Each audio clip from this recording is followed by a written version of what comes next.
Book of Matthew, chapter 5, verse 35.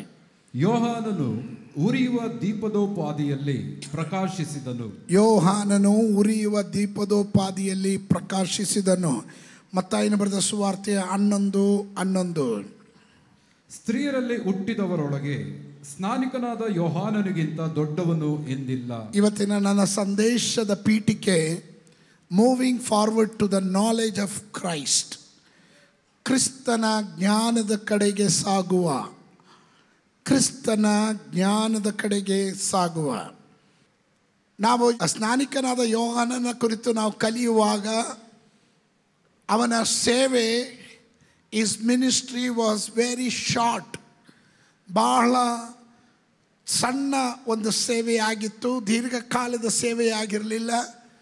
ಒಂದು short period, short time ministry ತಾನು ಮಾಡಿದನು. ಕೊನೆಯಲ್ಲಿ ಒಂದು ದುಷ್ಟ ಅರಸನಾದಂಥ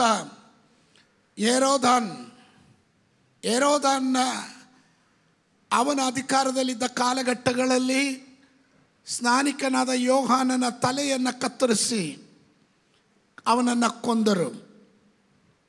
ಹಾಗೆ ದೇವನಾಮಕ್ಕಾಗಿ ನಿಂತಹ ಸ್ನಾನಿಕನಾದ ಯೋಹಾನನ ಅಂತ್ಯ ಬಹಳ ದುಃಖಕರವಾಗಿತ್ತು.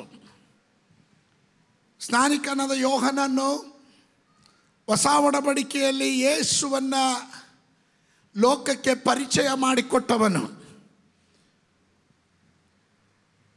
ಮರುಭೂಮಿಯಲ್ಲಿ ಶಬ್ದವಾದವನು. ಯೇಸುವಿನ ಸೇವೆಗೆ ದಾರಿ ಸಿದ್ಧ ಮಾಡಿದವನು. ಸೆರೆಮನೆಯಲ್ಲಿ ಇದ್ಕೊಂಡು ಒಮ್ಮೆ ತನ್ನ ಶಿಷ್ಯರಿಗೆ ಹೇಳ್ತಾನೆ, ನೀವು ಹೋಗಿ ಯೇಸು ಸ್ವಾಮಿಯ ಬಳಿ ಮಾತನಾಡ್ರಿ, ಬರಲಿಕ್ಕಿರುವಂಥ ಮಸ್ಸಿಯನ್ನು ನೀನೋ ಅಥವಾ ನಾವು ಬೇರೊಬ್ಬನನ್ನು ಎದುರು ನೋಡಬೇಕಾ ಅಂತ. ಕಾರಣ ಕಾಲಘಟ್ಟ ಆಗಿತ್ತು. ಸ್ವಲ್ಪ ಯೋಚನೆ ಮಾಡ್ರಿ. ಯೇಸು ಕ್ರಿಸ್ತನ ಜನನ, ಆತನ ಜನನ ಎಲ್ಲಿ ನಡೆಯುತ್ತೆ, ಯಾವ ಗ್ರಾಮದಲ್ಲಿ ನಡೆಯುತ್ತೆ, ಅವನು ಏನಾಗಿರ್ತಾನೆ ಎಂಬುದನ್ನು ಪ್ರವಾದಿಯ ಬಾಯಿಗಳಲ್ಲಿ ದೇವರು ಮಾತನಾಡಿದನು. ಯೆಶಾಯ ಪ್ರವಾದಿ ಪ್ರವಚಿಸಿದನು, ದಾವೀದನ ಅಂಕುರದಲ್ಲಿ ಒಂದು ಚಿಗುರು ಒಡೆಯುತ್ತದೆ,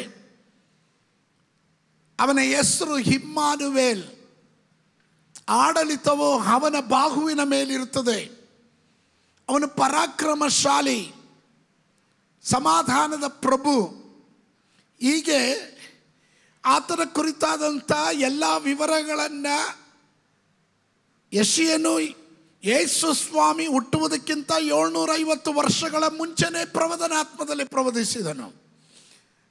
ಕೀರ್ತನಕಾರನು ಕೀರ್ತನೆಯಲ್ಲಿ ಪ್ರವಚಿಸಿದನು.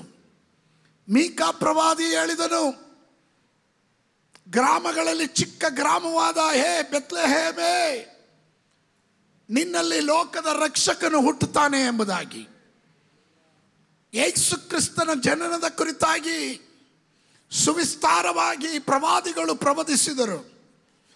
ಕಡೆ ಪ್ರವಾದಿಯಾದ ಮಲಾಕಿ ಪ್ರವಾದಿ ತಾನು ಕೂಗಿ ಹೇಳಿದನು, ಒಂದು ಕಠಿಣ ಕಾಲ ಬರುತ್ತೆ, ಅಂತ್ಯಕಾಲ ಬರುತ್ತೆ, ಆಗ ನಾನು ಏಲಿಯನ ಆತ್ಮನನ್ನು ಕಳಿಸ್ತೀನಿ ಎಂಬುದಾಗಿ. ಅಲ್ಲಿಂದ ಆಚೆಗೆ ಹಳೆ ಒಡಂಬಡಿಕೆಗೂ ಹೊಸ ಒಡಂಬಡಿಕೆಗೂ ಉದ್ದನೆಯ 400 ವರ್ಷಗಳ ಡಾರ್ಕ್ ಏಜ್ ಅಂತ ಹೇಳ್ತಾರೆ, ಕತ್ತಲೆಯ ಯುಗ ಎಂದು ಕರೀತಾರೆ. ಶಬ್ದವಿಲ್ಲ, ಮಾತಿಲ್ಲ, ದೇವರ ಸ್ವರ ಇಲ್ಲ, ದೇವರ ಆಲೋಚನೆ ಇಲ್ಲ, ದೈವಿಕವಾದ ಕಾರ್ಯಗಳು ನಡೀತಾ ಇಲ್ಲ. ಹೆಚ್ಚು ಕಡಿಮೆ 400 ವರ್ಷಗಳು ಕಳೆಯಿತು. ಆ ಕಾಲದಲ್ಲಿ ಅನೇಕ ಫರಿಸಾಯರು ಹುಟ್ಕೊಂಡ್ರು. ಅದರಲ್ಲಿ 7 ಟೈಪ್ಸ್ ಆಫ್ ಪ್ಯಾರಿಸಿಸ್, 7 ವಿಧವಾದಂಥ ಫರಿಸಾಯರು ಹುಟ್ಕೊಂಡ್ರಂತೆ. ಆ ಕಾಲಘಟ್ಟದಲ್ಲಿ ಆರಾಧನೆ, ಯಹೂದ ಜನರ ಆರಾಧನೆ ಎಲ್ಲ ಪಾರಂಪರ್ಯ ಆರಾಧನೆ ಆಯಿತು. ದೇವರು ಆತ್ಮಸ್ವರೂಪನಾದ ದೇವರನ್ನ ಆತ್ಮೀಯ ರೀತಿಯಲ್ಲಿ ಸತ್ಯಕ್ಕೆ ತಕ್ಕ ಹಾಗೆ ಆರಾಧಿಸಬೇಕು ಎಂಬುದು ಪ್ರಮಾಣ.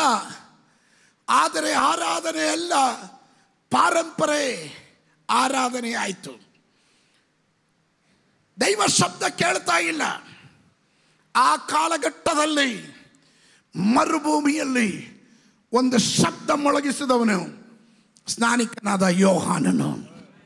ದೇವರು ಕಳಿಸಿ ಒಬ್ಬ ಮನುಷ್ಯನು ಬಂದನು. ಅವನ ಹೆಸರು ಯೋಹಾನನಾಗಿದ್ದನು. ಹಲ್ಲೆಲೂಯ. ಅವನು ಯೇಸುವಿನ ದಾರಿಯನ್ನು ಸಿದ್ಧ ಮಾಡುವುದಕ್ಕೆ ಮುಂದಾಳು ಅಂತ ಏನು ಹೇಳ್ತೀವೋ, ಮುಂದಾಳಾಗಿ ದೇವರು ಕಳಿಸಿಕೊಟ್ಟನು. ಅವನಿಗೆ ಅನೇಕ ಶಿಷ್ಯರಿದ್ದರು. ಆ ಶಿಷ್ಯರಲ್ಲಿ ಕೆಲವರನ್ನ ಯೇಸುವಿನ ಬಳಿಗೆ ಕಳಿಸ್ತಾ ಇದ್ದಾನೆ. ನೀವು ಮತ್ತಾಯನ ಬರೆದ ಸುವಾರ್ತೆ 11ನೇ ಅಧ್ಯಾಯ 2ನೇ ವಚನದಿಂದ 6ನೇ ವಚನದವರೆಗೂ ಓದಿದ್ರೆ ಅಲ್ಲಿ ಯೇಸು ಸ್ವಾಮಿಯ ಬಳಿಯಲ್ಲಿ ಒಂದು ಪ್ರಶ್ನೆ ಕೇಳ್ತಾ ಇರೋದು, ನೀನೋ ಬರಲಿಕ್ಕಿರುವಂಥ ಮಸೀಹನು ಅಥವಾ ನಾವು ಬೇರೆ ಮತ್ತೊಬ್ಬನನ್ನು ಎದುರು ನೋಡಬೇಕಾ? ಅದಕ್ಕೆ ಯೇಸು ಸ್ವಾಮಿ ಉತ್ತರ ಕೊಟ್ಟನು. ಶಿಷ್ಯರಿಗೆ ಹೇಳಿದನು, ಹೋಗಿ ಯೋಹಾನನಿಗೆ ತಿಳಿಸ್ರಿ, ಕುರುಡರಿಗೆ ಕಣ್ಣು ಬರ್ತಿದೆ, ಕುಷ್ಠರೋಗಿಗಳು ಸೌಖ್ಯವಾಗ್ತಿದ್ದಾರೆ, ಪಾಪಿಗಳು ಮನ ತಿರುಗ್ತಿದ್ದಾರೆ, ಸತ್ತವರು ಎದ್ದು ಬರ್ತಿದ್ದಾರೆ. ಇದೆಲ್ಲವನ್ನ ಕಂಡು ಕೇಳಿ ಇದನ್ನು ಹೋಗಿ ತಿಳಿಸಿ. ಹಲ್ಲೆಲೂಯ. ದೇವಕುಮಾರನ ವಿಷಯದಲ್ಲಿ ಯಾರು ಸಂಶಯ ಪಡೋದಿಲ್ವೋ ಅವರೇ ಧನ್ಯರಾಗಿರ್ತಾರೆ. Hallelujah, hallelujah. ಗಮನಿಸಿ ಪ್ರಿಯರೇ, ಸ್ನಾನಿಕನಾದ ಯೋಹಾನನ ಕುರಿತು ನಾವು ಓದಿದ್ವಿ.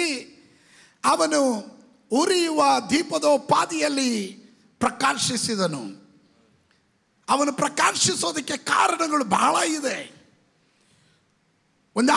ಒಬ್ಬ ಆತ್ಮಿಕನ ಜೀವಿತದಲ್ಲಿ ಯೇಸು ಕ್ರಿಸ್ತನ ಕುರಿತಾದ ಸರಿಯಾದ ಅರಿವು, ನಾಲೆಡ್ಜ್ ಆಫ್ ಜೀಸಸ್ ಕ್ರೈಸ್ಟ್, ಅದು ನಮಗೆ ಬರದೆ ಹೋದರೆ, ಯೇಸು ಕ್ರಿಸ್ತನ ಕುರಿತು ಈ ಆಯುಷ್ಕಾಲ ಪೂರ್ತಿ ನಾವು ತಿಳ್ಕೊಳ್ಳೋದಕ್ಕೆ ಪ್ರಯತ್ನ ಪಟ್ಟರು ಕೆಲವೊಂದು ಅಂಶಗಳನ್ನು ಮಾತ್ರ ಕಲಿಬೋದೇ ವಿನಃ ಪೂರ್ಣವಾಗಿ ಯಾರೂ ಅವನನ್ನು ಅರ್ಥ ಮಾಡ್ಕೊಳ್ಳೋಕ್ಕಾಗೋದಿಲ್ಲ. ಕಾರಣ ಅವನು ಜ್ಞಾನಿಗಳಲ್ಲಿ ಪರಮಜ್ಞಾನಿಯಾಗಿದ್ದಾನೆ, ಸರ್ವಜ್ಞಾನಿಯಾಗಿದ್ದಾನೆ. ಆಮೆನ್. ಆದ್ದರಿಂದ ಈ ಚಿಕ್ಕ ಬುದ್ಧಿಯಲ್ಲಿ ಹರಿಯೋದಕ್ಕೆ ಪ್ರಯತ್ನ ಮಾಡ್ತಾ ಇದ್ದೀವಿ. ಆಯುಸ್ಸು ಮುಗಿಯೋಷ್ಟರಲ್ಲಿ ಇನ್ನೂ ಹೆಚ್ಚಾಗಿ ಹರಿಯಬೇಕೆಂಬ ತವಕದಿಂದ ನಾವು ಮುಂದುವರಿತಿದ್ದೀವಿ. ಪ್ರತಿಯೊಂದು ಆತ್ಮಿಕರ ಜೀವನದಲ್ಲಿ ಯೇಸು ಕ್ರಿಸ್ತನ ಕುರಿತಾದ ಅರಿವು ಯಾರಲ್ಲಿ ಉಂಟಾಗೋದಿಲ್ಲವೋ ಅವರು ಫಲಭರಿತವಾದ ಕ್ರೈಸ್ತ ಜೀವಿತವನ್ನು ನಡೆಸೋದಕ್ಕೆ ಅಸಾಧ್ಯ. ನಾನು ಮತ್ತೊಮ್ಮೆ ಹೇಳ್ತೇನೆ, ನೀನೊಂದು ಉತ್ತಮ ಆತ್ಮಿಕನಾಗಬೇಕಾದ್ರೆ you must understand the knowledge of Christ. ಕ್ರಿಸ್ತನ ಕುರಿತಾದ ಅರಿವು ನಿನ್ನಲ್ಲಿ ಆಳವಾಗಿ ಬೇರೂರಿರಬೇಕು. ಉದ್ದುದ್ದ ಸಿಲಿಬಿಯ ಚೈನ್ ಹಾಕ್ಕೊಂಡು ಕತ್ತಿಗೆ ಉದ್ದುದ್ದ ಗಡ್ಡ ಬೆಳೆಸ್ಕೊಂಡು ಬಾಯಲ್ಲಿ ಉಚ್ಚರಿಸಲಾರದೆ ಇರುವಂಥ ಹೆಸರುಗಳನ್ನು ಇಟ್ಟರೆ ನೀನು ಕ್ರಿಸ್ತಿಯಾನಿ ಆಗಲ್ಲ. ಕ್ರಿಸ್ತಿಯಾನಿ ಅಂದರೆ ಕ್ರಿಸ್ತನ ಅನುಯಾಯಿ, ಕ್ರಿಸ್ತನ ಹೆಜ್ಜೆಯ ಜಾಡಿನಲ್ಲಿ ನಡೆಯುವವನು. ಸ್ತೋತ್ರ ಬರಲಿಲ್ಲ ನೋಡ್ರಿ ಅದಕ್ಕೆ. ಆಮೇಲೆ ಕ್ರಿಸ್ತನ ಹಿಂಬಾಲಕನು. ಯೇಸು ಸ್ವಾಮಿ ಹೇಳಿದನು, ಒಬ್ಬನು ನನ್ನನ್ನು ಹಿಂಬಾಲಿಸುವುದಾದರೆ ತನ್ನನ್ನೇ ತಾನು ನಿರಾಕರಿಸಿ ತನ್ನ ಶಿಲುಬೆಯನ್ನು ಹೊತ್ತು ನನ್ನನ್ನು ಹಿಂಬಾಲಿಸಲಿ ಎಂಬುದಾಗಿ. ನಾವು ಅವನ ಹಿಂಬಾಲಕರು. ಅದಕ್ಕೆ ನಮ್ಮನ್ನು ಕೇಳ್ತಾರೆ, ನೀವು ಯಾವ ಜಾತಿ ಅಂದರೆ ನಾವು ಕ್ರಿಸ್ತನ ಜಾತಿ ಅಂತ. ಏನು ಜಾತಿ? ಕ್ರಿಸ್ತನ ಜಾತಿ, ಹಿಂಬಾಲಕರು ನಾವು. ಸ್ತೋತ್ರ. ನೋಡ್ರಿ, ಅದಕ್ಕೆ ನಿಮ್ಮ ಹೆಸರು ಯಾರ್ದು ಹೆಸರು ಬದಲಾವಣೆ ಆಗಿಲ್ಲ. ಮಾಲಾನೇ, ಸ್ತೋತ್ರ. ಜ್ಯೋತಿನೇ, ಛಾಯಾನೇ, ಮಂಗಳಾನೇ. ಏನಾದರೂ ವ್ಯತ್ಯಾಸ ಇದೆಯಾ? ಆದರೆ ಅವರು ಕ್ರಿಸ್ತನ ಅನುಯಾಯಿಗಳು. ಆಮೇಲೆ until you have the knowledge of Christ, ನಿನಗೆ ಕ್ರಿಸ್ತನ ಕುರಿತಾದ ಅರಿವು ಇಲ್ಲದೆ ಹೋದರೆ ನೀನೊಂದು ಆರ್ಡಿನರಿ ವಿಶ್ವಾಸಿಯಾಗಿರ್ತೀಯ, ನಿನ್ನ ನಾಮಧೇಯ ಕ್ರೈಸ್ತನಾಗಿರ್ತೀಯ. ಕ್ರಿಸ್ತನ ಕುರಿತಾದ ಹೆಚ್ಚಿನ ಅರಿವು ಇಲ್ಲದೆ ಇರೋದ್ರಿಂದ ನೀನು ಹೆಚ್ಚಿಗೆ ಫಲ ಕೊಡೋಕ್ಕೂ ಆಗೋದಿಲ್ಲ. ನೀನೊಂದು ಫಲಭರಿತವಾದಂಥ ವಿಶ್ವಾಸಿ ಆಗಲಿಕ್ಕೆ ಸಾಧ್ಯವಿಲ್ಲ. ಅದಕ್ಕೆ ನಾನು ಹೇಳಿದೆ, moving forward to the knowledge of Christ. ಕ್ರಿಸ್ತನ ಜ್ಞಾನದಲ್ಲಿ ನಾವು ಹಾದು ಹೋಗ್ತಾ ಇದ್ದೇವೆ, ಸಾಗುವಂತರಾಗಿದ್ದೇವೆ. ಆಮೇಲೆ ಸತ್ಯವೇದ ಗ್ರಂಥದಲ್ಲಿ ನಾನು ಬೆಳಿಗ್ಗೆ ಸುಮಾರು ಕಾರ್ಯಗಳನ್ನು ಹಂಚಿಕೊಂಡೆ. ದಮಸ್ಕದ ಹೆಬ್ಬಾಗಿಲಿನಲ್ಲಿ ತರ್ಷೀಸನ ಸೌಲನು ಅಂದರೆ ಬೆನ್ಯಾಮಿನ್ ಕುಲದವನು, ಇಸ್ರಾಯೇಲ್ ವಂಶದವನು, ರೋಮ ಪೌರತ್ವ ಉಳ್ಳವನು, ಗೆಮಾಲ್ಯನ ಪಾದಪೀಠದಲ್ಲಿ ಕುಳಿತು ಕಲಿತಂಥ ಅಂದಿನ IAS officer, Greek, Hebrew, Rome ಯೂನಿವರ್ಸಿಟಿಗಳಲ್ಲಿ ಮಾಸ್ಟರ್ ಡಿಗ್ರಿಯು ಪಡೆದಿರುವವನು, ವಿದ್ಯಾಭ್ಯಾಸದ ಪಾಂಡಿತ್ಯದಲ್ಲಿ ಭಾಳವಾಗಿ ಮುಂದುವರೆದಿರೋನು, ಹಣವಂತನು, ಸ್ಥಿತಿವಂತನು, ಸ್ವಂತ ಹಡಗಿನ ಯಜಮಾನ, ಕೋಟ್ಯಾಂತರ ಹಣ ಅವನಲ್ಲಿತ್ತು. ಇಷ್ಟೆಲ್ಲ ಇದ್ದರೆ ಅವನ ಒಳಗಡೆ ಒಂದು ವೈರಾಗ್ಯ ಇತ್ತು. ಆ ವೈರಾಗ್ಯ ಏನಂದರೆ, ಯಾರು ಕ್ರಿಸ್ತನ ಅನುಯಾಯಿಗಳಿದ್ದಾರೋ ಅವ್ರನ್ನ ಜೀವಂತವಾಗಿ ಉಳಿಸಬಾರ್ದು, ಅವ್ರನ್ನ ಕೊಲ್ಲಬೇಕು. ಮತಾಸಕ್ತಿ ನೋಡಿದ್ರೆ ಅವನು ಯಹೂದ ಮತದ ಭಯಂಕರವಾಗಿ ಅಂಧತೆಯಲ್ಲಿ ಬಿದ್ದಿರುವವನು, ಅಂಧತೆಯಲ್ಲಿ ಬಿದ್ದವನು.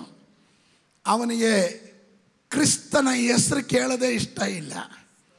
ಕ್ರಿಸ್ತ್ಯಾನಿಗಳನ್ನು ಕಂಡ್ರೆ ಆಗಲ್ಲ, ಅವ್ರನ್ನ ಕೊಲ್ಲಬೇಕು, ಸಭೆಗಳನ್ನು ನಾಶ ಮಾಡಬೇಕು ಎಂದು. ಅದಕ್ಕೆ ಆ ಕಾಲದಲ್ಲಿ ಅಧಿಕಾರ ಪತ್ರವನ್ನು ಪಡೆದು, ಅವನು ಅಧಿಕಾರ ಪತ್ರ ಪಡೆದು ಕ್ರಿಸ್ತ್ಯಾನಿಗಳನ್ನು ಕೊಲ್ಲೋದಕ್ಕೆ ಹೊರಟಿದ್ದಾನೆ. ಅವನು ಕುದುರೆಯನ್ನು ಹತ್ತಿ ಹೊರಟ. ದಮಸ್ಕದ ಹೆಬ್ಬಾಗಿಲಿಗೆ, ನಿಮಗೆ ಗೊತ್ತಿರ್ಬೋದು, ಅಪೊಸ್ತಲ ಕೃತ್ಯಗಳು 9ನೇ ಅಧ್ಯಾಯದಲ್ಲಿ ದೇವರು ಅವನಿಗೆ ಎನ್ಕೌಂಟರ್ ಮಾಡ್ತಾ ಇರೋದು. ಆದರೆ ಅದಕ್ಕೆ ಮುಂಚೆ 7ನೇ ಅಧ್ಯಾಯದಲ್ಲಿ ಸ್ತೆಫಾನನನ್ನು ಕಲ್ಲೊಡೆದು ಕೊಲ್ಲೋದಕ್ಕೆ, ಸ್ತೆಫಾನನನ್ನು ಕೊಲ್ಲಿಸೋದಕ್ಕೆ ಭಾಳ ಮುಂಚೂಣಿಯಲ್ಲಿ ನಿಂತವನು ಈ ತರ್ಷೀಸನ ಸೌಲನಾಗಿದ್ದನು.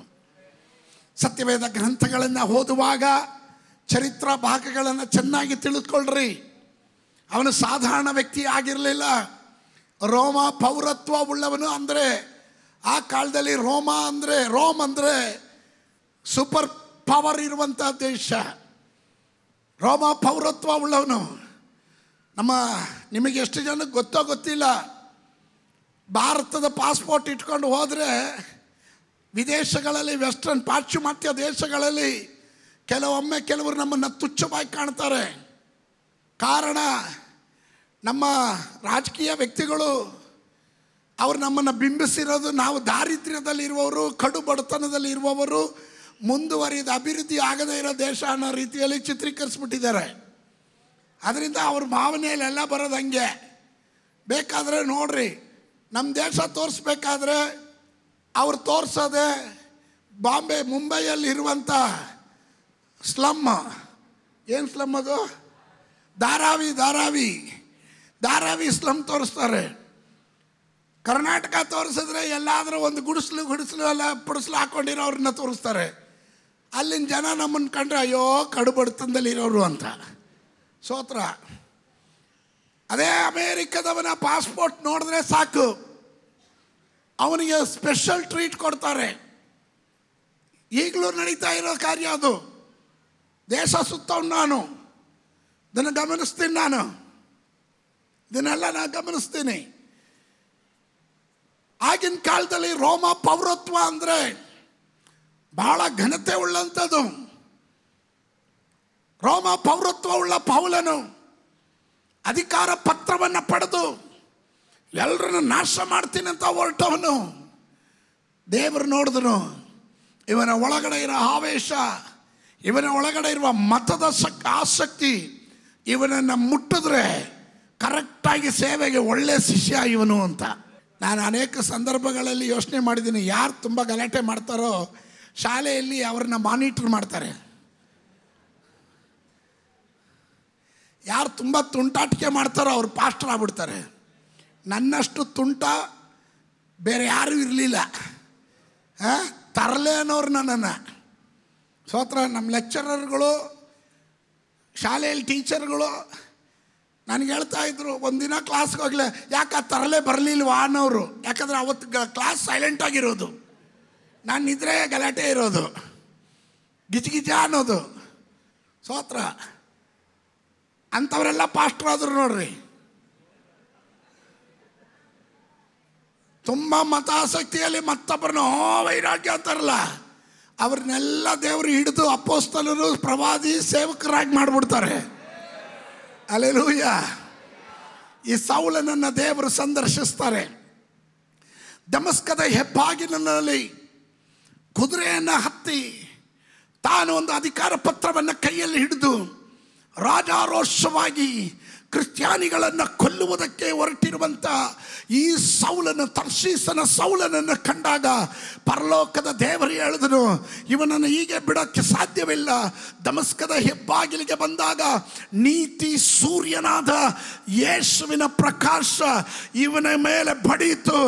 ಕುದುರೆ ಸಮೇತ ಇವನ ಕೆಳಗಡೆ ಬಿದ್ದವನೇ ಆ ಪ್ರಕಾಶಕ್ಕೆ ಇವನ ಕಣ್ಣುಗಳು ಕಾಣದೆ ಹೋಯಿತು. ಅಲ್ಲಿಂದ ಕೂಗಿ ಕೇಳ್ದ, ಯಾರು ಕರ್ತನೇ ನೀನು? ಆ ಪದ ಬಹಳ ಸತ್ತವಾದದ್ದು, ಬಹಳ ಅರ್ಥ ಇರೋವಂಥ ಪದ. ಅವನು ನೀನು ಯಾರಯ್ಯ ಅಂತ ಕೇಳಲಿಲ್ಲ, ಯಾರು ಕರ್ತನೇ ನೀನು ಅಂದರೆ, ಇಷ್ಟೊಂದು ಅಧಿಕಾರ, ಇಷ್ಟೊಂದು ದರ್ಪ ಇರೋ ನನ್ನನ್ನೇ ಕೆಳಗಡೆ ಕೆಡಬೇಕಾದ್ರೆ ನೀನು ಸಾಧಾರಣವಾದವನಲ್ಲ, ನೀನು ಕರ್ತನು. ಕರ್ತನು ಅಂದರೆ ನನ್ನ ಜೀವನದ ಕರ್ತೃತ್ವವನ್ನು ನಡೆಸೋದಕ್ಕೆ ಸಮರ್ಥನಾಗಿರುವವನು ನೀನು. ಅದಕ್ಕೆ ಕೇಳ್ದ, ನೀನು ಯಾರು ಕರ್ತನೇ?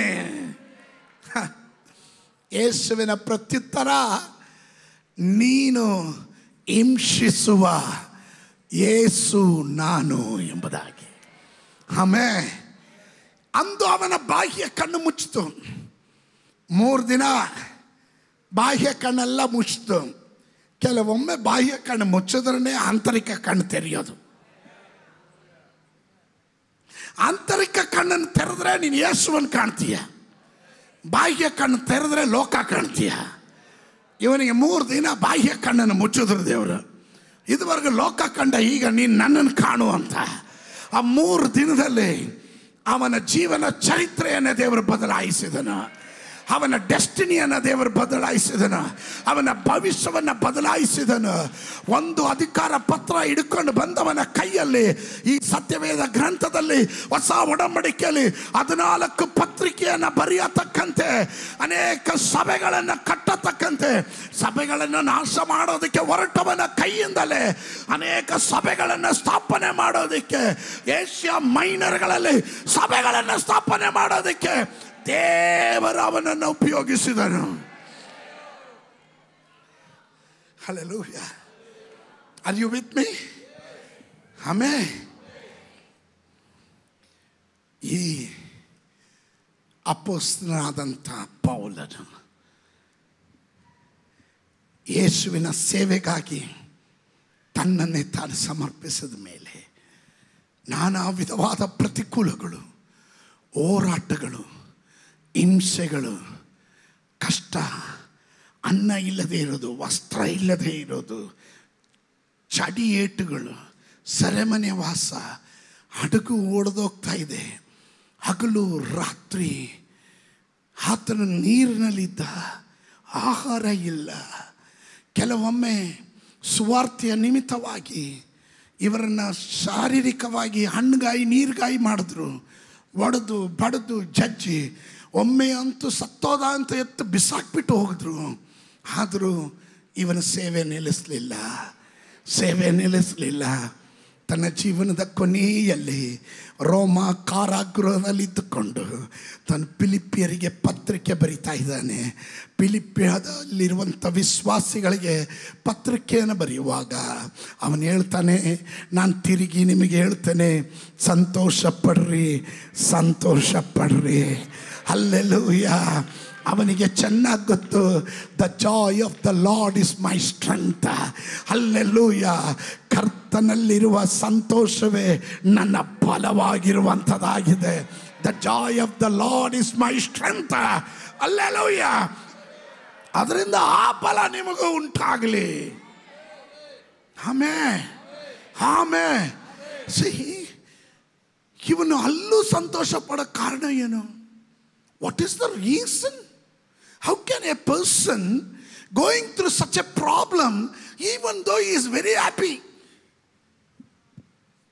ನಮ್ಮಲ್ಲಿ ಏನೂ ಇಲ್ಲ, ಕರೆಕ್ಟ್ ಟೈಮ್ಗೆ ಒಂದಿನ ಊಟ ಸಿಕ್ಕಿಲ್ಲ ಅಂದರೆ ಸಾಕು, ದೇವ್ರನ್ನ ಬೈತಾರೆ, ಪಾಸ್ಟರ್ನ ಬೈತಾರೆ, ಸಭೆಯನ್ನು ಬೈತಾರೆ, ಎಲ್ರನ್ನ ಬೈತಾರೆ. ಸ್ತೋತ್ರ ಹೇಳ್ದೇ ಇದ್ದಾಗಲೇ ಅರ್ಥ ಆಯಿತು, ಪಾಸ್ಟರ್ ನನ್ನ ವಿಷಯನೇ ಹೇಳ್ತಾ ಇದ್ದಾರೆ ಅಂತ. ಸ್ತೋತ್ರ. ಎಲ್ಲ ಪ್ರತಿಕೂಲ. ಸ್ಟಿಲ್ಲಿಂಗ್. ಸಾಧಾರಣವಾಗಿ ನಾನು ನಿಮ್ಮ ಹತ್ರ ಕೇಳ್ತೀನಿ, ನೀವು ಇದ್ದೀರಾ? ನನ್ನ ಜೊತೆ ಇದ್ದೀರಾ? ಈ ಜೈಲು ಒಳಗಡೆ ಇರೋರನ್ನ ಹೊರಗಡೆ ಇರೋರು ಹೋಗಿ ಏನು ಹೇಳ್ತಾರೆ? ಈಗ ನಾನು ಜೈಲಲ್ಲಿ ಇದ್ದೀನಿ ಅಂದ್ಕೊಳ್ರಪ್ಪ, ನೀವು ವಿಶ್ವಾಸಿ ಬಂದ್ರಿ, ನನ್ನ ಭೇಟಿ ಮಾಡೋಕ್ಕೆ ಬಂದ್ರಿ, ಏನು ಹೇಳ್ತೀರಾ? ಹೇಗಿದ್ದೀರ ಪಾಸ್ಟ್ರೆ, ನಿಮ್ಗೆ ಹಿಂಗೆ ಆಗಬೇಕಾಗಿತ್ತು, ಒಳ್ಳೇದಾಯಿತು, ಹಂಗೆ ಹೇಳ್ತೀರಾ? ನೀವು ಕುಂತಿರೋದು ನೋಡಿದ್ರೆ ಹಂಗೆ ಕಾಣುತ್ತೆ. ನೀವೇನು ಹೇಳ್ತೀರಾ? ಅಯ್ಯ ಇವ್ರು ಏನು ಹೇಳಂಗೆ ಇಲ್ಲ, ಇತ್ ಕಡೆ ಆದರೂ ಹೇಳ್ರಿ. ಹಾಂ, ಹೊರಗಡೆ ಎಲ್ಲ ಹೆಂಗಿದೆ ಅಂತ ನನಗೆ ಗೊತ್ತಾ? ಒಳಗಡೆನಾ? ಒಳಗಡೆ ಹೆಂಗಿದೆ? 4 ಗೋಡೆ 2 ಕಂಬಿ ಹಾಕಿರೋಂಥ ಜೈಲು, ಒಳಗಡೆ ಹೆಂಗಿದೆ ಅಂತ ಕೇಳಿದ್ರೆ ಹಂಗಲ್ಲ ಕೇಳೋದು. ಪಾಸ್ಟ್ರೇ ಧೈರ್ಯವಾಗಿರಿ ಪಾಸ್ಟ್ರೇ, ಆದಷ್ಟು ಬೇಗನೆ ದೇವರು ಬಿಡುಗಡೆ ಮಾಡ್ತಾರೆ, ನಾವೆಲ್ಲ ಪ್ರಾರ್ಥನೆ ಮಾಡ್ತಾಯಿದ್ದೀರಿ, ದುಃಖ ಪಡಬೇಡಿ ಪಾಸ್ಟ್ರೇ. ಇತ್ತಾನೇ ಸಾಧಾರಣವಾಗಿ ಹೇಳೋದು. ಅದನ್ನು ನಾನು ಹೇಳ್ಕೊಟ್ಟ ಮೇಲೆ ಆಮೇನ್ ಅಂತ. ಎಂಥ ವಿಶ್ವಾಸಿಗಳು, ನಿಮ್ಮನ್ನು ಪಡೆದ ನಾನೇ ಧನ್ಯನು. ಇದನ್ನು ಹೇಳ್ಕೊಡ್ಬೇಕಲ್ಲಪ್ಪ. ಇದು ತಾನೇ ಸಾಧಾರಣವಾಗಿ ಹೇಳೋದು. ಧೈರ್ಯವಾಗಿರಿ ಪಾಸ್ಟ್ರೆ, ನಾವೆಲ್ಲ ಪ್ರಾರ್ಥನೆ ಮಾಡ್ತಿದ್ದೀವಿ, ಆದಷ್ಟು ಬೇಗನೆ. ಅವಾಗ ಇನ್ನೊಬ್ರು ಹೇಳ್ತಾರೆ, ನಾವು ಬೇಲ್ಗೆಲ್ಲ ಅಪ್ಲೈ ಮಾಡಿದ್ದೀವಿ ಪಾಸ್ಟ್ರೆ, ನಾವು ಇವ್ರ ಹತ್ರ ಲಾಯರ್ ಹತ್ರ ಎಲ್ಲ ಮಾತಾಡಿದ್ದೀವಿ ಪಾಸ್ಟ್ರೆ, ಬೇಗನೆ ಅವರು ರಿಲೀಸ್ ಮಾಡ್ತೀನಿ ಅಂತ ಹೇಳಿದಾರೆ ಪಾಸ್ಟ್. ಇತ್ತಾನೇ ಹೇಳ್ತೀರಾ? ಸ್ತೋತ್ರ. ಇಲ್ಲಿ ವಿಶ್ವಾಸಿಗಳು, ಫಿಲಿಪ್ಪ ವಿಶ್ವಾಸಿಗಳಿಗೆ ಪೌಲನ್ ಹೇಳ್ತಾನೆ, ಒಳಗಡೆ ಇರೋನು ಹೊರಗಡೆ ಇರೋರಿಗೆ ಹೇಳ್ತಾ ಇದ್ದಾನೆ, ನೀವು ಸಂತೋಷ ಪಡ್ರಿ. ತಿರುಗಿ ನಾನು ನಿಮ್ಗೆ ಹೇಳ್ತೀನಿ, ಸಂತೋಷ ಪಡ್ರಿ.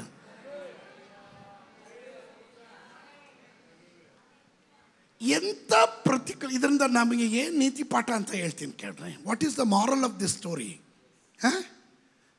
ಇದರಿಂದ ನೀತಿ ಪಾಠ ಏನು ಗೊತ್ತಾ? ಎಂಥ ಪರಿಸ್ಥಿತಿಯಲ್ಲೂ ಎಂಥ ಅವಸ್ಥೆಯಲ್ಲೂ ಲೋಕದಲ್ಲಿ ನಿನ್ನನ್ನು ಸೆರೆಮನೆಗೆ ಹಾಕ್ಬೋದು, ಚಡಿಯೇಟಿನಿಂದ ನಿನ್ನನ್ನು ಬಾಧಿಸ್ಬೋದು, ಆದರೆ ನಿನ್ನ ಒಳಗಡೆ ದೇವರು ಕೊಟ್ಟಿರುವ ಆತ್ಮದ ಫಲವಾಗಿರುವ ಸಂತೋಷವನ್ನು ಯಾರು ಕಸಿದ್ಕೊಳ್ಳೋಕ್ಕಾಗಲ್ಲ.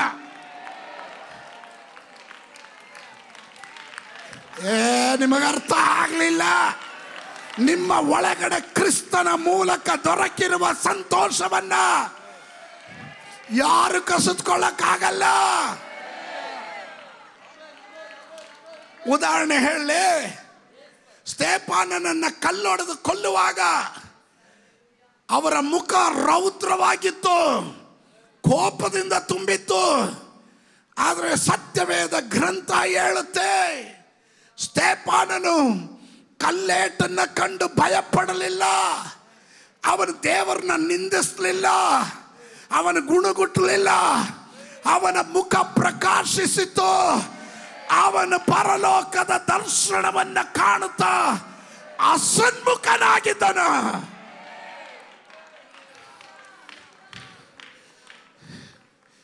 ಕಲ್ಲೊಡೆಯೋನ ಮುಖ ಇಂಗು ತಿಂದ ಮಂಗನ ಹಾಗೆ ಇತ್ತು. ನನ್ನ ಭಾಷೆಯಲ್ಲಿ ಕಲ್ಲು ಒಡೆಯುವವನ ಮುಖ ಇಂಗು ತಿಂದ ಮಂಗನ ಹಾಗಿತ್ತು. ಆದರೆ ಕಲ್ಲು ಒಡಿಸ್ಕೊಳ್ಳೋನ ಮುಖ ಪ್ರಕಾಶವಾಗಿತ್ತು.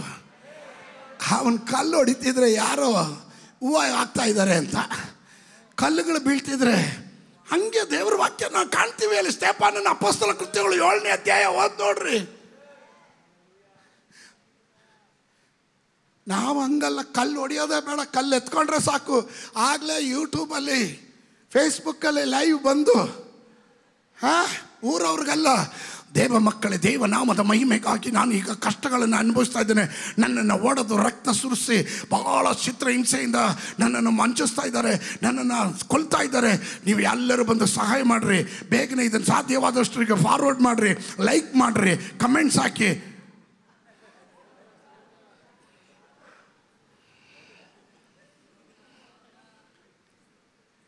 ನಮ್ಮವ್ರು ಯಾರು ಹಂಗೆ ಮಾಡಲ್ಲ ಬಿಡಿ ಪಾಸ್ಟ್ರೆ. Where we are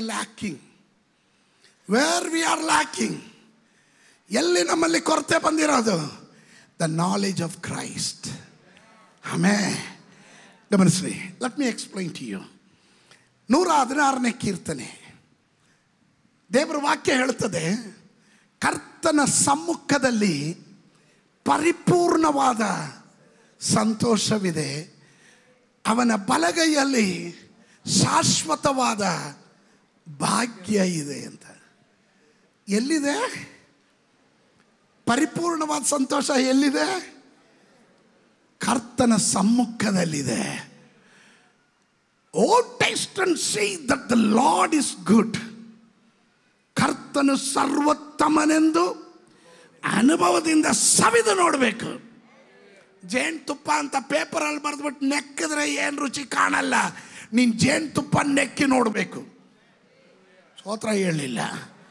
ಆಮೇಲೆ ಕ್ರಿಸ್ತ್ಯಾನಿ ಅಂತ ಹೇಳಿ ಹೆಸರು ಇಟ್ಕೊಂಡು ನಡೆಯೋದಲ್ಲ, ಉದ್ದುದ್ದ ಸಿಲಿಬೆ ಹಾಕೊಂಡು ನಡೆಯೋದಲ್ಲ. ಹಲ್ಲೆಲೂಯ, ಕ್ರಿಸ್ತನು ನಿನ್ನಲ್ಲಿದ್ದಾನೆ, ನೀನು ಕ್ರಿಸ್ತನಲ್ಲಿದ್ದೀಯಾ ಎಂದು ನಿನ್ನ ನಡತೆ ಸ್ವಭಾವದಿಂದ ತೋರಿಸ್ಬೇಕು. ಇದ್ದೀರಾ ನೀವು ನನ್ನ ಜೊತೆ? ಸಂತೋಷ ಇದೆಯಾ? ಪಕ್ಕದಲ್ಲಿ ಇರೋರು ಕೈ ಕೊಟ್ಟು ಹೇಳ್ರಿ, ಪಕ್ಕದಲ್ಲಿರೋ ಕೈ ಕೊಟ್ಟು ಹೇಳ್ರಿ, ತುಂಬ ಚೆನ್ನಾಗಿ ಕಾಣ್ತಾ ಇದ್ದೀರಾ ಅಂತ ಹೇಳ್ರಿ. ನನ್ನ ನೆಂತಿಗೆ ಹೇಳ್ಬಿಡ್ತೀನಿ, ಚೆನ್ನಾಗಿ ಕಾಣ್ತಿದ್ಯಮ್ಮ. ಸ್ತೋತ್ರ ಸ್ತೋತ್ರ.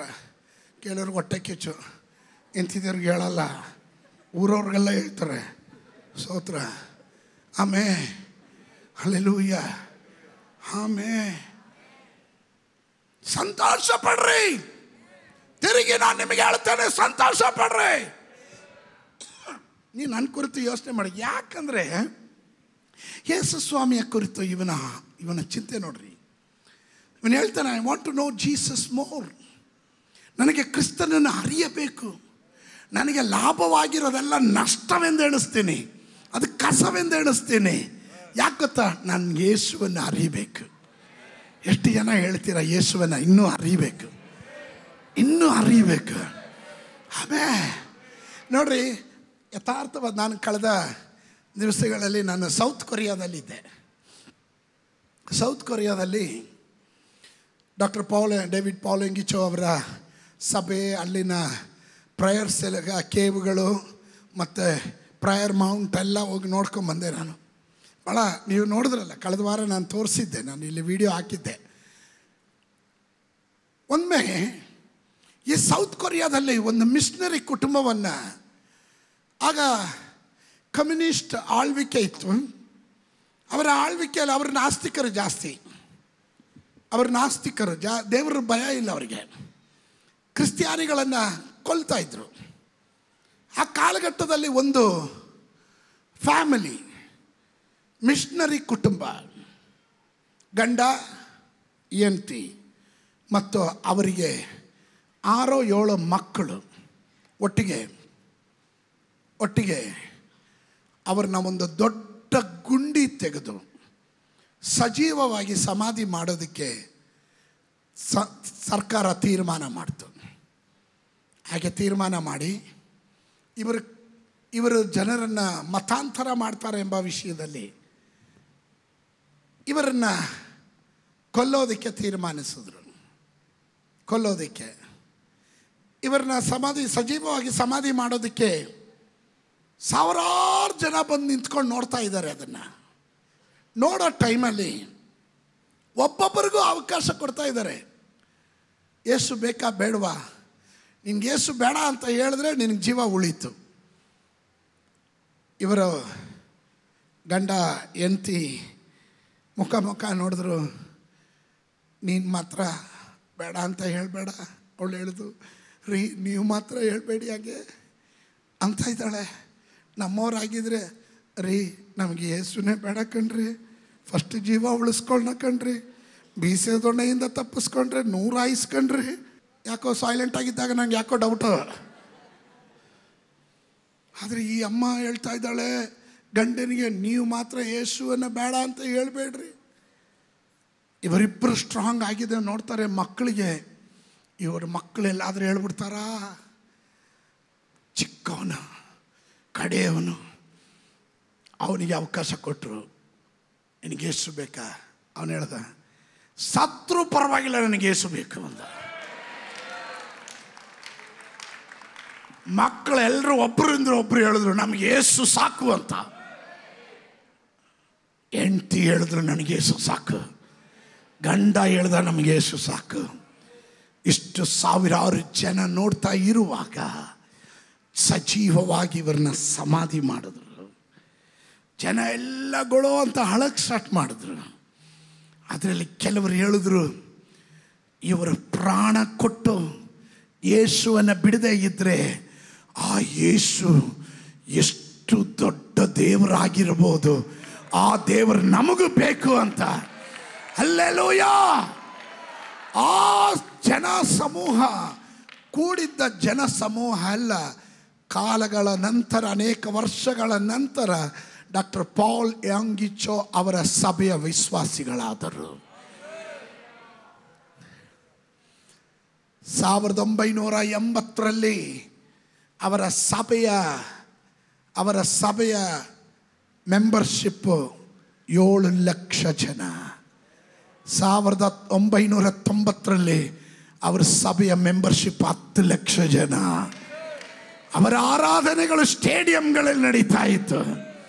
ಅವರ ಆರಾಧನೆಗಳಿಗೆ ಪ್ರೈಮ್ ಮಿನಿಸ್ಟರ್ಗಳು, ಪ್ರೆಸಿಡೆಂಟ್ಗಳು ಬರೋಕ್ಕೆ ಆರಂಭ ಮಾಡಿದ್ರು. ಇವತ್ತು ನಾನು ಹೇಳ್ತೇನೆ, ಒಂದು ಕುಟುಂಬ ತ್ಯಾಗ ಮಾಡಿದ್ದರಿಂದ ಲಕ್ಷಾಂತರ ಜನ. ಹಲ್ಲೆಲೂಯಾ! ಅದಕ್ಕೆ ನಾನು ಹೇಳ್ತೀನಿ, ಯಾರ ತಂಟೆಗಾದರೂ ಹೋಗ್ರಿ, ಕ್ರೈಸ್ತರ ತಂಟೆಗೆ ಹೋಗಬೇಡ್ರಿ ಅಂತ ಯಾಕೆ ಹೇಳ್ತೀನಿ ಅಂದರೆ, ಕ್ರೈಸ್ತನ ಒಬ್ಬ ಕ್ರಿಸ್ತಿಯಾನಿಯ ರಕ್ತ ನೆಲಕ್ಕೆ ಬಿದ್ದರೆ ಒಂದು ತೊಟ್ಟು ರಕ್ತದಲ್ಲಿ ಲಕ್ಷಾಂತರ ಕಣಗಳಿದೆಯಲ್ಲ, ಅಷ್ಟು ಲಕ್ಷಾಂತರ ಆತ್ಮಗಳು ಅವರಿಂದ ಹುಟ್ಟುತ್ತಾರೆ. ಮಾರ್ಗದಲ್ಲಿ ನಡೆಯುವವರನ್ನ ಕೊಲ್ಲೋದಕ್ಕೆ ಅನೇಕರು ಪ್ರಯತ್ನ ಮಾಡಿದ್ರು. ಸತ್ಯವೇದ ಗ್ರಂಥಗಳನ್ನು ಸುಟ್ಟಾಕಿದ್ರು, ಅರ್ಧಾಕಿದ್ರು. ಆದರೆ ಎಲ್ಲಿ ಸುಟ್ಟಾಕಿದ್ರು ಆ ಸ್ಥಳಗಳೆಲ್ಲ ಇವತ್ತು ಬೈಬಲ್ ಸೊಸೈಟಿ ಆಗಿ ಬೈಬಲ್ ಪ್ರಿಂಟಿಂಗ್ ಆಗ್ತಾ ಇದೆ. ಹಲ್ಲೆಲೂಯಾ! ಏ ಭಾರತ ದೇಶವೇ, ಏ ಕರ್ನಾಟಕವೇ, ಉಪದ್ರವದಲ್ಲಿ ಹಾದು ಹೋಗ್ತಾ ಇರುವುದಾದ್ರೆ ನಾನು ನಿಮ್ಮನ್ನು ಎಚ್ಚರಿಸುತ್ತೇನೆ. ಉಜ್ಜೀವನದ ಕಾಲ ಸಮೀಪವಾಯಿತು. ಉಜ್ಜೀವನದ ಕಾಲ ಸಮೀಪವಾಯಿತು.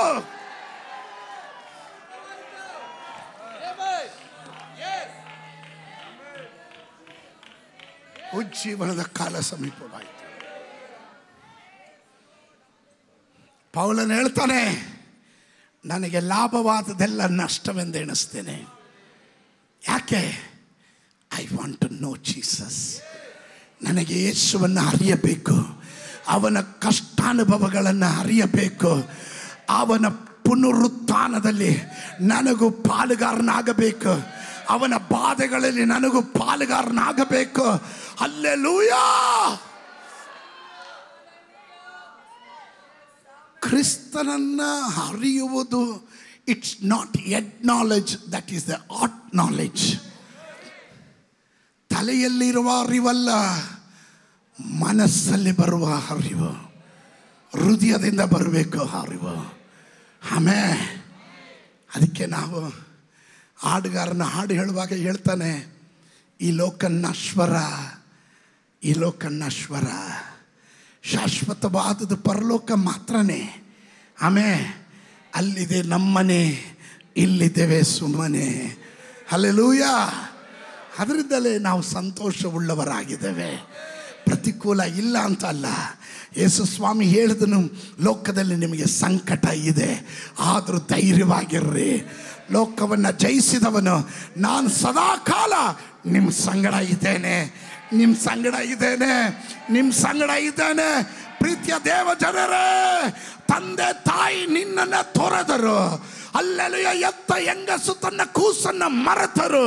ನನ್ನ ದೇವರು ನಿನ್ನನ್ನು ತೊರೆಯೋದಿಲ್ಲ, ನನ್ನ ದೇವರು ನಿನ್ನನ್ನು ಮರೆಯೋದಿಲ್ಲ. ಅವನು ಕರೆದವನು ನಂಬಿಗಸ್ತನು. ಕಡೆವರೆಗೂ ಕಡೆವರೆಗೂ ಕಡೆವರೆಗೂ ಕಡೆವರೆಗೂ ಕಾಯೋದಕ್ಕೆ ಅವನು ಶಕ್ತನಾಗಿದ್ದಾನೆ.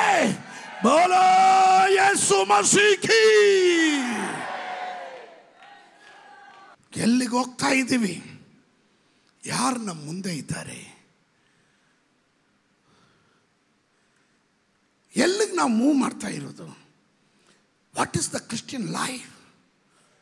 ಕ್ರೈಸ್ತ ಜೀವಿತ ಏನಾದರೂ ಹುಡುಗಾಟನ? ನಾವು ಹಾಡು ಹೇಳ್ತೀವಿ, ಕ್ರಿಸ್ತೀಯ ಜೀವಿತ ಸೌಭಾಗ್ಯ ಜೀವಿತ ದೇವರ ಮಕ್ಕಳಿಗೆ. ನೋಡ್ರಿ, ಒಬ್ಬರು ಉಸಿರೇ ಬಿಡಲಿಲ್ಲ. ಕ್ರಿಸ್ತೀಯ ಜೀವಿತ ಗೋಳಾಟದ ಜೀವಿತ, ಕಣ್ಣೀರು ಜೀವಿತ. ಕೆಲವರು ಕುಳಿತಿರೋದು ನೋಡಿದ್ರೆ ಹಂಗೆ ಅನಿಸ್ತಾ ಇದೆ ನನಗೆ.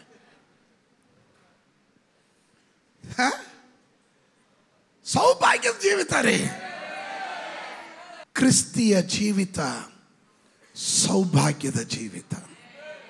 ದೇವರ ಮಕ್ಕಳಿಗೆ ಅದು ಉಳ್ಳವ್ರು ಮಾತ್ರ ಗಟ್ಟಿಯಾಗ ಆಮೇಲೆ ಹೇಳ್ರಿ.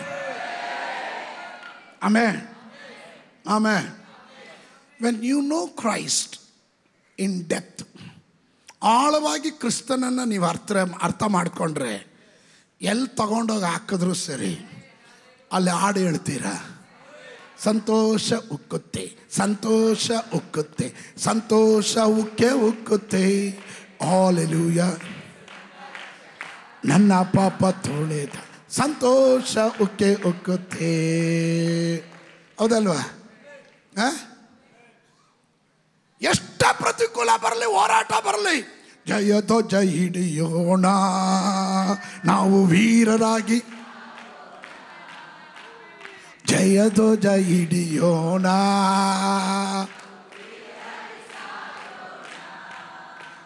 ಆಮೇಲೆ ಏನ ದುಷ್ಟನೇ ಅಲ್ಲಿ ಹಾಡು ಹೇಳಿದ್ರ ಸ್ತೋತ್ರ. ಸರಿ, ಆಡ್ಬಿಡೋಣ ಬಿಡ್ರಿ. ದುಷ್ಟನೇ ಅಡ್ಡಿ ಬಂದರು,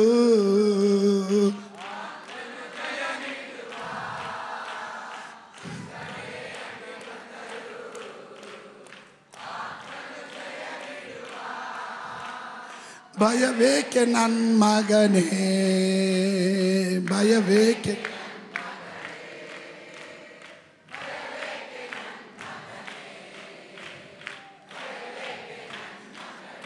ಇಲ್ಲಿವರೆಗೂ ಭಯ ಇಲ್ದ್ರೆ ಆಡಿದ್ರು, ಇತ್ ಕಡೆಯಿಂದ ಆಚೆಗೆ ಎಲ್ಲ ಭಯದಲ್ಲೇ ಕೂತಿದ್ದಾರೆ. ನೀವೇನೋ ಹೇಳ್ಬಿಡ್ತೀರ ಪಾಸ್ಟ್ರೆ, ನಮ್ಮ ದುಃಖ ನಮಗೆ ಗೊತ್ತು, ನಮ್ಮ ಕಷ್ಟ ನಮ್ಗೆ ಗೊತ್ತು. ಇಲ್ದಿದ್ರೆ ಈ ಸಂಡೇ ಬರ್ತಾನೆ ಇರಲಿಲ್ಲ. ಆ ಪ್ರಾಬ್ಲಮ್ ಇದ್ದಿದ್ರಿಂದನೇ ಈ ಸಂಡೇ ಆರಾಧನೆಗೆ ಬಂದೆ ಅಂತ. ಯಾಕಂದರೆ ಬ್ಲೆಸ್ಸಿಂಗ್ ತಗೊಂಡು ಹೋಗೋಣ ಅಂತ ಬಂದೆ. ಸ್ತೋತ್ರ. ನಾನು ಒಂದು ಹೇಳ್ತೀನಿ ಕೇಳ್ರಿ. ಕೆಲವರು ಆರಾಧನೆಯನ್ನು ತಿಂಗಳಿಗೊಂದ್ಸತಿ ಸಮಯ ಸಿಕ್ಕಿದಾಗ, ಈ ವಾರ ಬೇಡ, ಬರೋ ವಾರ ಹೋದರೆ ಆಯಿತು, ತಕ್ಷಣವೇ ಆವಾಗಲೇ ಸೈತಾನ್ ಹೇಳ್ತಾನೆ, ಹೌದು ಹೌದು ಹೌದು ಹೌದು ನಿನಗೆ ಬಸ್ ಚಾರ್ಜ್ ಬೇರೆ ಯಾರು ಕೊಡ್ತಾರೆ ಬಿಡಮ್ಮ, ಯಾಕೆ ಹೋಗ್ತೀಯ ಬಿಡು ಅಂತ. ಆವಾಗಲೇ ಕರೆಕ್ಟ್, ಬಸ್ ಚಾರ್ಜ್ ಬೇರೆ ಇಲ್ವಲ್ಲ. ಸ್ತೋತ್ರ. ಬೆಲೆ ತತ್ತಬೇಕು. ನನ್ನ ಮೊದಲನೇ ಆರಾಧನೆ ಮುಗಿಸ್ಕೊಂಡು ನಾನು ಆಫೀಸಲ್ಲಿದ್ದಾಗ ನಮ್ಮ ಸಹೋದರರು ಕಳೆದ ದಿನ ಕಾರವಾರ ಒಂದು ಪಾಸ್ಟ್ರು 4 ಅವರ್ ನಡ್ಕೊಂಡು ಹೋಗಿ ಸೇವೆ ಮಾಡ್ತಾರಂತೆ. 4 hours ಬೈ ವಾಕಿಂಗ್. ಅನೇಕ ಉಪದ್ರವಗಳಿಗೆ ಒಳಪಟ್ಟರು, ಪೆಟ್ಟುಗಳನ್ನು ತಿಂದರು, ಆದರೂ ಸುವಾರ್ತೆ ಸಾರದು ಕೊಡೋಗ್ತಾರೆ. ಸುಖದ ಸುಪ್ಪತ್ತಿಗೆಯಲ್ಲಿ ಬ್ಯಾಂಗ್ಳೂರಲ್ಲಿ ಇರೋರು ಎಲ್ಲ ಫೆಸಿಲಿಟಿ ಇದೆ. ಮನೆ ಮುಂದೆನೇ ಬಂದು ಆಟೋ ಕರ್ಕೊಂಡು ಹೋಗುತ್ತೆ, ಮನೆ ಮುಂದೆನೇ ಕ್ಯಾಬ್ ಬಂದು ಕರ್ಕೊಂಡು ಹೋಗುತ್ತೆ. ನಮ್ಮ ಕಾಲದಲ್ಲಿ ನಾವು ಸೈಕಲ್ ತಗೊಂಡು ಸೈಕಲ್ ತುಳ್ಕೊಂಡು ಹೋಗ್ತಾ ಇದ್ವಿ. ಕತ್ಲೆ, ಒಂದೇ ಒಂದು ಚಿಕ್ಕದು ಲೈಟು, ಅದು ಟಯರಿಗೆ ಒಂದು ಡೈನಾಮಾ ಇಟ್ಟಿರೋರು, ಅದನ್ನು ಬಗ್ಸಿ ತುಳಿಬೇಕು. ಆವಾಗ ನಾವು ಎಷ್ಟು ಜೋರಾಗಿ ತುಳಿತೀವೋ ಅಷ್ಟು ಪ್ರಕಾಶ ಹೊಡೆಯುತ್ತೆ. ಸ್ತೋತ್ರ. ನೋಡಿದ್ದೀರಾ? ಸೇವೆ ಹಂಗೆಲ್ಲ ಮಾಡಿದವ್ರೆ ನಾವು. ನಿಮಗಿವತ್ತು ಕಾರ್ ಬೇಕು, ಬಂಗ್ಲಾ ಬೇಕು, ಎಲ್ಲ ಸೌಕರ್ಯ ಬೇಕು. ಇಷ್ಟೆಲ್ಲ ಇದ್ದರೂ ಮೋಡ ಕವಿದ ವಾತಾವರಣ ಇದ್ದರೆ ಅವತ್ತು ಸಭೆಗೆ ಗೈರು ಹಾಜರಿ. ಕಾರಣ ಮೋಡ ಕವಿದ ವಾತಾವರಣ ಇದೆ, ಮಳೆಯ ಮುನ್ಸೂಚನೆ ಇದೆ ಅಂತ ಹವಾಮಾನ ತಜ್ಞರು ಹೇಳಿದ್ದಾರೆ. ದೇವರು ಹೇಳಿದನು, ನೀನು ನನ್ನನ್ನು ಆರಾಧನೆ ಮಾಡು ಅಂತ. ಕೆಲವರಿಗೆ ಡ್ಯೂಟಿ ಮತ್ತು ಕೆಲವರಿಗೆ ಡ್ಯೂಟಿ ಮಾಡಿ ಕಡೆಗೆ ಇವರ ಬೋಟಿಗೆ ಪ್ರಾಬ್ಲಮ್ ಬರುತ್ತೆ. ಅವಾಗ ಬರ್ತಾರೆ, ಪಾಸ್ಟ್ರೇ ಪ್ರಾರ್ಥನೆ ಮಾಡಿ ಅಂತ. ಆಮೇಲೆ ನಾನು ಹೇಳೋದು ನಿಮ್ಗೆ ಅರ್ಥ ಆಗ್ತಾ ಇದೆಯಾ? ಯೇಸುವನ್ನು ಅರಿಯಬೇಕು,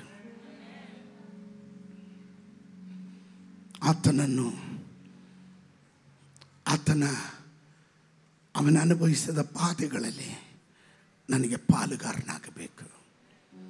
I want to know Jesus.